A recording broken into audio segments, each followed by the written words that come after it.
Hello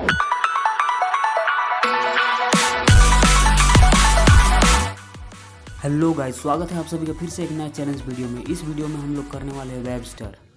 आप जिस video को देखना चाहते हैं वो इसी चैनल पे उपलब्ध है। कृपया सब्सक्राइब करके घंटी बजा ले ताकि बिना मांगे ही आपको सब कुछ मिल जाए। तो इस चैलेंज को पूरा करने के लिए मैं वापस से पहुंच गया ग्राउंड पे और प्रैक्टिस स्टार्ट करने से पहले मैंने थोड़ी सी वार्म अप की, क्योंकि किसी भी चीज़ को करने से पहले थोड़ी सी वार्म अप कर लेनी चाहिए, वरना दिन में तारे नजर आने लगते हैं। और फिर पहले दिन का प्रैक्टिस स्टार्ट हो गया। यहाँ पर मेरे लिए सबसे बड़ा चैलेंज ये था कि मैं अपने अंदर के डर को कैसे भगाऊं, और इसका एक ही सोल्यूशन था कि मैं जितना प्रैक्टिस करूँगा उतना ही आसान होगा। पहले दिन के प्रैक्टिस सेशन के दौरान मैंने कम प्रैक्टिस करना ही सही समझा, क्योंकि जब आप पहले दिन ही बहुत ज़्यादा प्रैक्टिस कर लेते हो तो बॉडी में बहुत ज़्यादा पेन हो जाता है, जो आपके दूसरे दिन की प्रैक्टिस को बहुत ही ज़्यादा टफ बना देता है।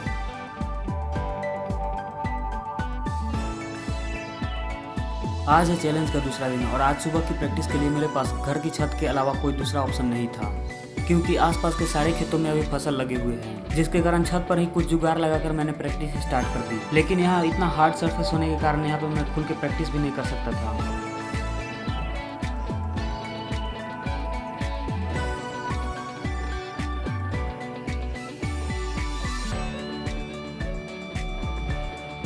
अब मेरे सामने सबसे बड़ा चैलेंज ये आ रहा था कि जिस एक्शन के साथ मैं वेबस्टर करने की कोशिश कर रहा था वो एक्शन काफ़ी ज़्यादा डिफिकल्ट हो रहा था, क्योंकि इस एक्शन में मुझे वो मोमेंटम नहीं मिल पा रहा था जिसके साथ मैं खुद को रोटेट कर पाऊँ।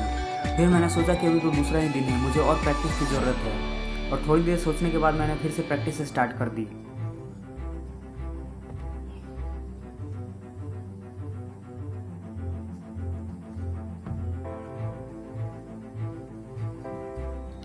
लेकिन इतना प्रैक्टिस के बाद भी कुछ भी इम्प्रूव होता हुआ नहीं दिख रहा था।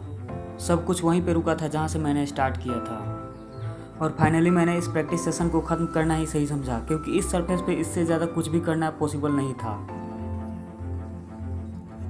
शाम होते ही मैं वापस से ग्राउंड पे पहुंचा और यहाँ की हरी भरी घासों को देखकर मेरे अंदर मानो एनर्जी आ गई हो, और प्रैक्टिस मैंने पूरी एनर्जी के साथ स्टार्ट कर दी। लेकिन हर बार मेरा हाथ नीचे आ रहा था, जो कि मुझे आगे बढ़ने से रोक रहा था, लेकिन मैं इसे हटा भी नहीं सकता था क्योंकि अंदर से डर था और मेरे पास वो मोमेंटम भी नहीं था जिसके साथ मैं खुद को रोटेट कर सकूं। इस सज्जन को क्या तकलीफ है भाई?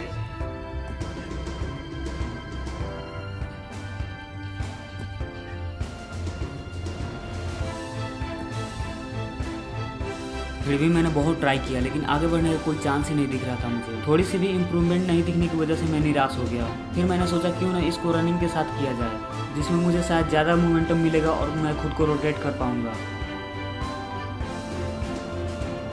और थोड़ी सी हिम्मत करने के बाद मैंने ट्राई किया, जिसका रिजल्ट देखकर मैं पूरी तरह से शॉक हो गया। इस बार मुझे वो मोमेंटम मिला जिसकी वजह से मैं खुद को रोटेट कर पाया और लैंड भी किया बिना हाथ के। और यहाँ पे सबसे अच्छी बात ये हुई कि मैंने टक भी किया, जो कि बहुत ही ज़्यादा इम्पोर्टेंट होता है किसी भी रोटेशन के लिए।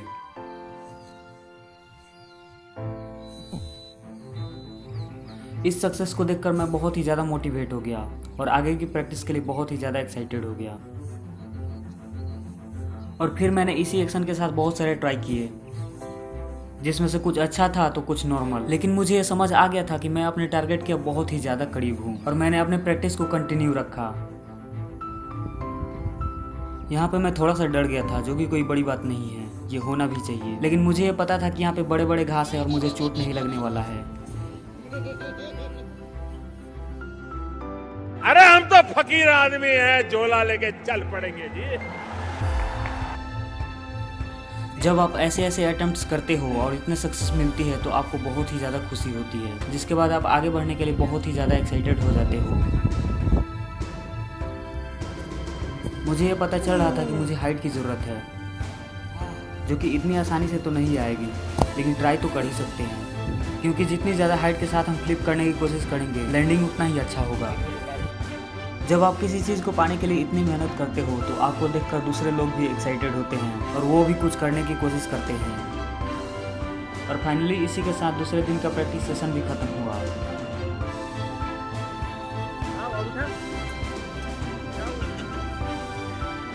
आज है चैलेंज का तीसरा दिन, और थोड़ी सी वार्म अप एक्सरसाइज के बाद मैंने प्रैक्टिस स्टार्ट कर दी। आज मुझे वहीं से स्टार्ट करना था जहाँ पे मैंने पिछले दिन छोड़ा था, और आज मुझे काफ़ी ज़्यादा इम्प्रूवमेंट भी देखने को मिला। जैसा कि ये फ्लिप देख सकते हो, इसका लैंडिंग कितना अच्छा था।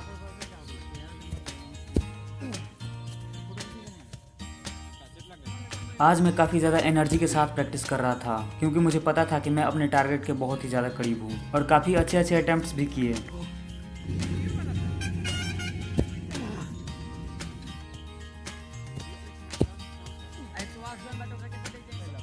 और ये थे कुछ लोग जो फुटबॉल छोड़कर मुझे देख रहे थे। दरअसल हम सब साथ में ही फुटबॉल खेलते हैं।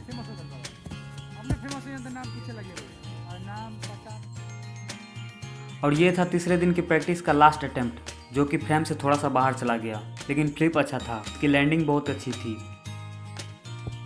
आज है चैलेंज का चौथा दिन और मैं बहुत ज़्यादा कॉन्फिडेंट था अपने टारगेट को लेकर। पिछले दिन की प्रोग्रेस को देखकर मुझे ऐसा लग रहा था कि आज मैं अपने टारगेट को टच कर दूंगा और इसी माइंडसेट के साथ आज की प्रैक्टिस मैंने स्टार्ट कर दी। स्टार्टिंग के कुछ अटेम्प्ट्स नॉर्मल ही थे पिछले दिन की तरह, लेकिन जैसे जैसे मैं प्रैक्टिस करते गया काफ़ी अच्छे अच्छे फ्लिप्स देखने को मिले।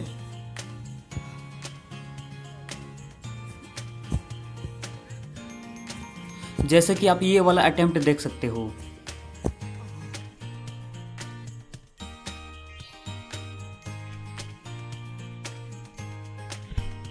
और इस वाले अटेम्प्ट के बाद मुझे ऐसा लगने लगा कि बस अब थोड़े ही दूर पे मेरा टारगेट है, जिसके बाद की प्रैक्टिस में मैंने पूरी एनर्जी लगा दी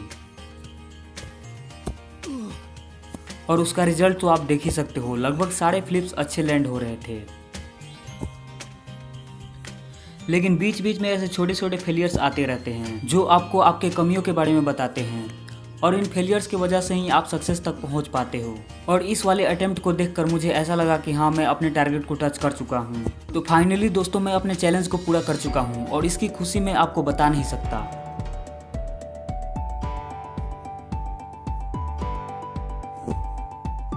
अब इसके आगे मैं जितना ज़्यादा प्रैक्टिस करूँगा ये उतना ही स्टाइलिश होता जाएगा। Subscribe this channel and stay connected for the type of कमाल के video. Till then, keep challenging yourself.